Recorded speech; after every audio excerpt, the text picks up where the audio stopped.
Hey everybody, I'm Vera Stewart and welcome to the VeryVera show. I've always got new ideas and this time I thought, how about dinner for two?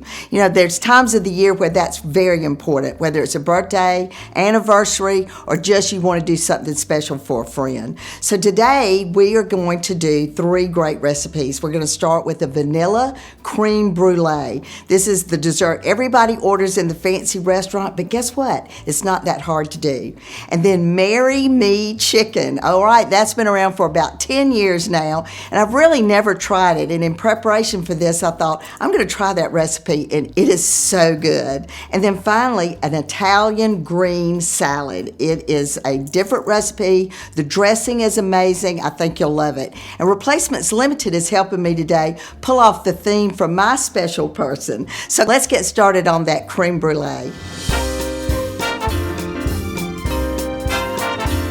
All right, for the last few shows, we have done the dessert first. And you know, honestly, it's kind of fun because you can smell it and it's just, the aroma is fantastic. And since we're doing dinner for two, in my family, if we go to a really nice restaurant, the boys especially, but even my husband will look at the menu to see what dessert is before they even choose what their entree is going to be. And in most fancy restaurants, there's always going to be a creme brulee. So I don't want you to be intimidated. It sounds like it must be so difficult to make, but it's really not that hard. So the thing about it is to have all of your prep done. You don't want to have a moment where you don't have your sieves sitting on top of the measuring cup or your eggs already cracked. It's just very important to have all of your equipment ready as you do this recipe. All right, so I've got my eggs in my Pyrex measuring cup. I'm going to go ahead and add the sugar. And I end up using measuring cups a lot instead of a bowl because you have a handle. So I'm just going to take my whisk and start this process of mixing this together. And then on top of the cooktop, my induction cooktop, I've got my heavy cream, and I didn't let it boil, but it's at a very high simmer. So it's to temp in terms of what we're going to do with this. So now I'm going to add my vanilla paste to that. And one of the reasons I'm so fond of this recipe is that my grandmother and my mother always made homemade custard. And I just love that smell, and there's just something really comforting about it that I like as well. So I'm blending this vanilla, and here again, the aroma is just fantastic. It really brings back those memories of homemade custard. All right, so now we've got to temper these eggs. So again, rather than dealing with this much surface, I'm going to transfer to something that I can pour and I can easily manage. So I'll put that in my measuring cup, and now I'm going to take about 1/4 of this and real quickly start moving those egg yolks around, because tempering means that we're trying to get the egg yolks to that same temperature as the cream mixture so it doesn't curdle the egg. All right, so I think I can feel the side of it. It's just about right. Okay, so now I can go a little bit faster with this. And this actually makes 4 really nice sized ramekins. Those are 6 ounce each.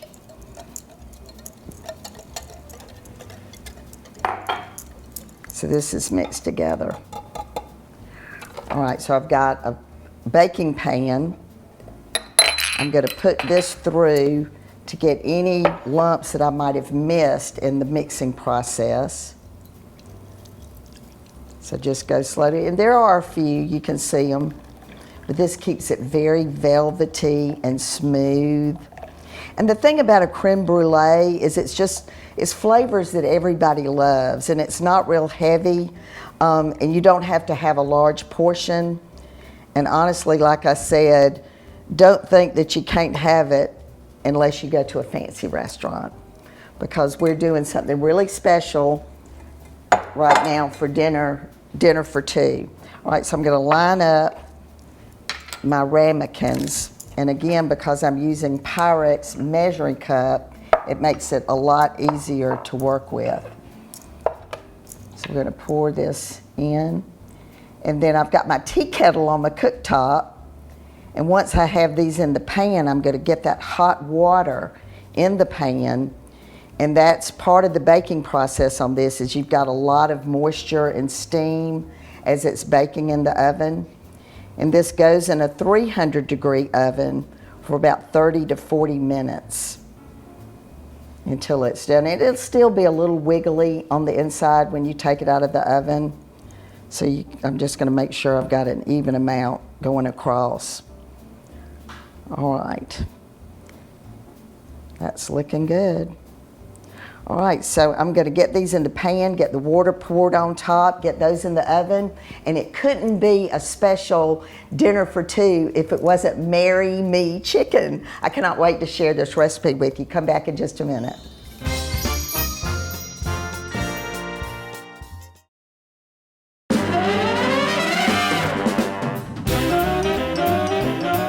Welcome back, everybody, and if you're just joining me, we are going over great ideas for dinner for two.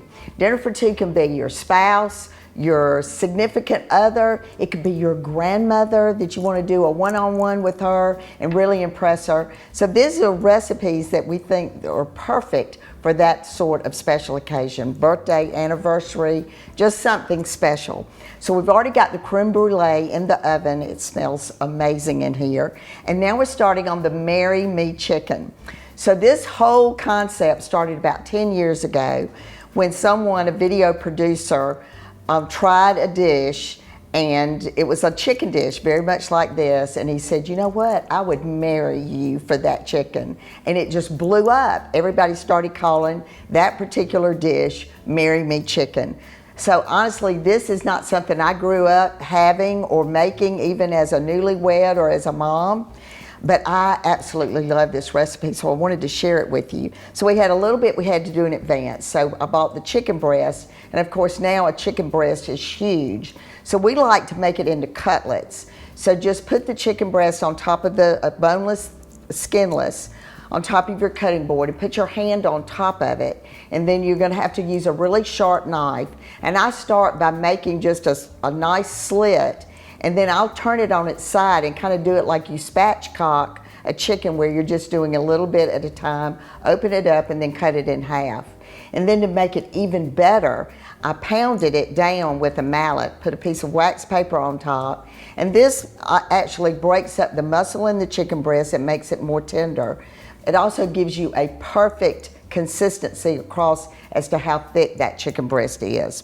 All right, so I've gone ahead and gotten two done. So this is the flour, and I seasoned the chicken breast too before I put it in the flour. It's garlic powder, salt, and pepper, and I did both sides. So you've got a really nice thinly sliced cutlet.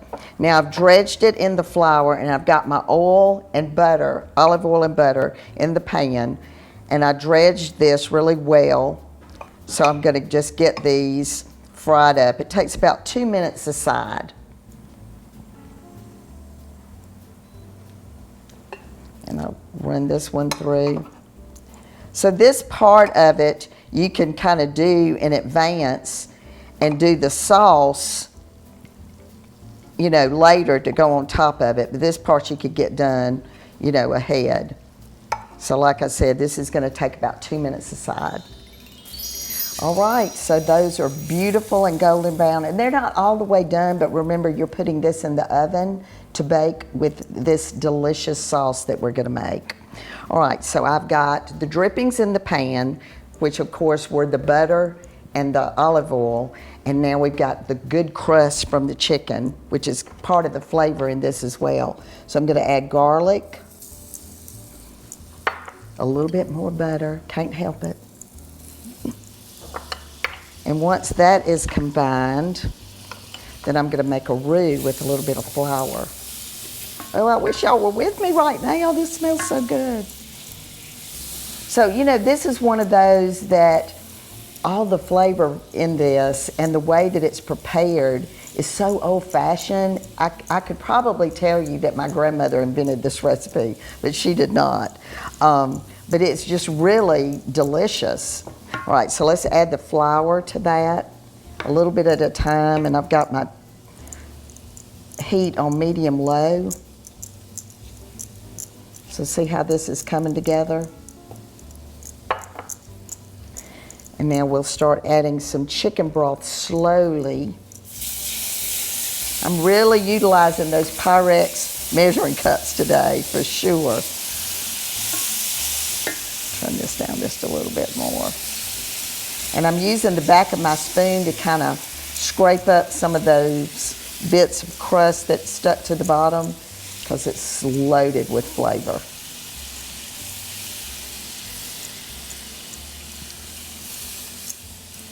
Okay, and this will continue to break up as it heats through. All right, so then I've got heavy cream. And it's heavy cream, all right. But just look at that. And you know, this would be amazing on a pork chop as well. So keep in mind, sometimes a sauce or a dressing for one recipe can be utilized for another recipe. All right, so we're gonna stir that around. Then we've got some great seasoning. We've got red pepper flakes, thyme, oregano, salt, pepper, and this is the Parmesan cheese that comes in the green box on the shelf. So it's grated Parmesan, but that's what that is. So let me stir this together. Add in the sun-dried tomatoes. And then this is just gonna heat through for a few minutes. I'm gonna pour it on top of the chicken. It's gonna go in the oven and it just smothers that chicken. So good. All right, so when we come back from the break, we're gonna get started on a garden Italian salad that you can put the kitchen sink in it, whatever you want, but I'm gonna give you some great ideas for that as well. So come back with me in just a few minutes.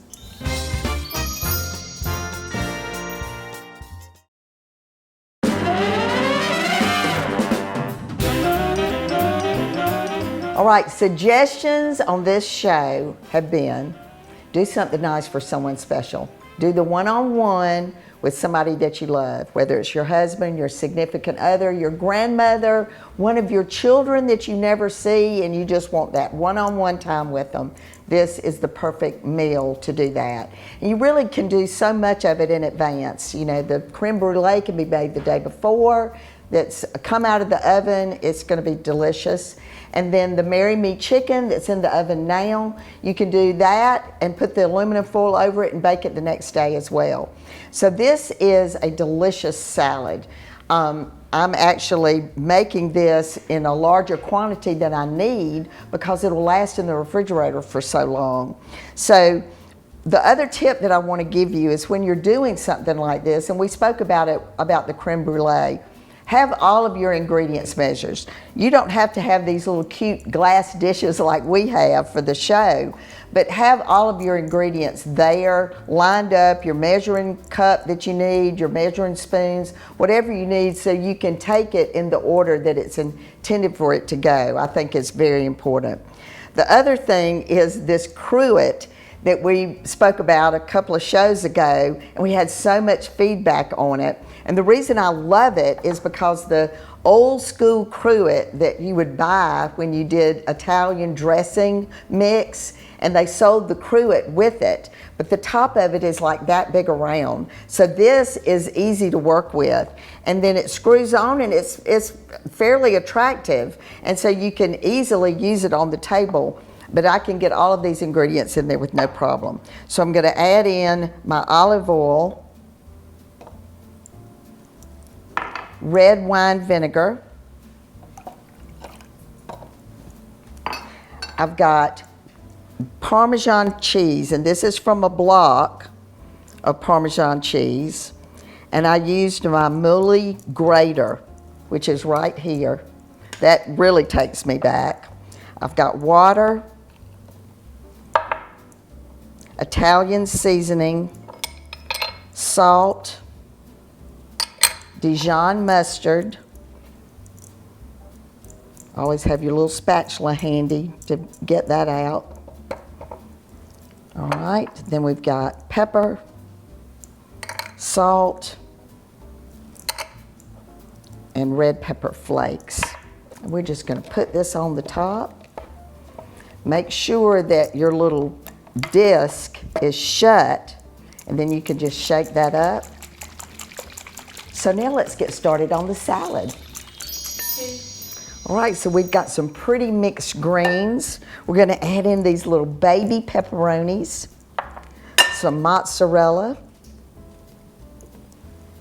Again, muhly grater on the Parmesan cheese. We've got some freshly cut cucumber. I'll do about half of that. And then I've got my croutons that I made myself. So I took a piece of French bread, cut it into 4 slices and then into cubes. I melted my oil and butter in the pan, added garlic, and let it get translucent. And then I coated all of the bread cubes in that and then poured it onto a sheet pan and put it in the oven. So when you're doing something special, people will notice that you made those yourself. I'm going to add in my sunflower seeds, some sesame seeds. I'll toss this up, but we're not going to put the dressing on until we're ready to plate. So I'm ready to get that table set and do the wow factor for my special guest for dinner for 2. See you back in a minute.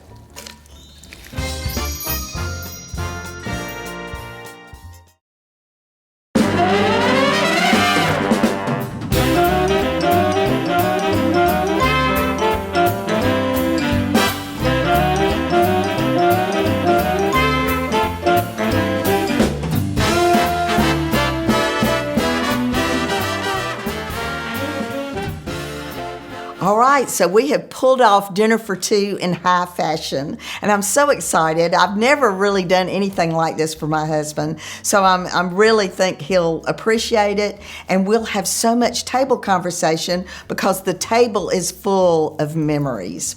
So let's walk back through what we did today, and I'm going to do it in the order that we're serving it. So an Italian green salad. Just look at the components of that salad. The mixed greens, the little bite-sized mozzarella balls, the little tiny pepperonis, the homemade croutons that we did. And honestly, it's like that restaurant you go to when you eat that first piece of bread and it melts in your mouth. And then the dressing that goes over it just pours beautifully. It's got so many seasonings in it, and it'll last in the refrigerator for several weeks. So make plenty when you make it. All right, so then we did the Marry Me chicken, and this dish is just exquisitely plated, and it's so tender because we pounded down the chicken breast. We did a wonderful light fry, and the sauce that it cooked in just made the moisture really come out in this dish. So I've got the cutlets on my side. I cut the chicken breast in half to be able to plate it like this. But my husband, I thought, well, I'm going to make his look like golf balls. So I used a biscuit cutter and cut the 2 medallions out, so he's got golf balls. And I love to plate up instead of out. The bed is our rice casserole that's in cookbook number 2, and it has almonds and green onions and celery. It's a wonderful recipe, so look that one up as well. And then just some braised carrots on the top. And then finally, the vanilla creme brulee. And we torched it with a kitchen torch. And it doesn't take that long to do, but certainly, you want to be careful. We put a sheet pan under it so you wouldn't accidentally burn your counter. And then it takes a couple of minutes for it to actually start to crystallize, so just be patient. But that kitchen torch comes in handy for lots of things if you want to include that in your kitchen drawer. So let's talk about the table setting. So replacements limited. I went to them with, my husband loves golf and he loves to fish. What could we do? And they sent all kinds of things for me to choose from. But I ended up with the golf for many reasons. The dishes are fairway, and I love the fact that you can see the design after you put the beautiful food on the plate. But The other components went so well with this. The emerald golf ball water glass is just exquisite. And then the silverware, which is Ramona, I selected because the gold part of the silverware actually looks like a golf club. I just love that. And then the flower arrangements. You know, we do so much of this sort of design during the golf tournament here in Augusta. And I use things that we use during the tournament to kind of pull this together. So the way we did the flower arrangement, of course, the golf gnome. And then for me, to make it personal, I pulled all of my husband's golf scorecards from years and years of playing golf. He is an avid golfer. And now we have something to talk about. He can pull one out and we'll talk about that day and he'll remember every hole. So just take your time and make it special if you're going to do dinner for two. And as I always say on the VeryVera show, no matter what you do, do it in good taste. And I hope you'll come back and join me next week.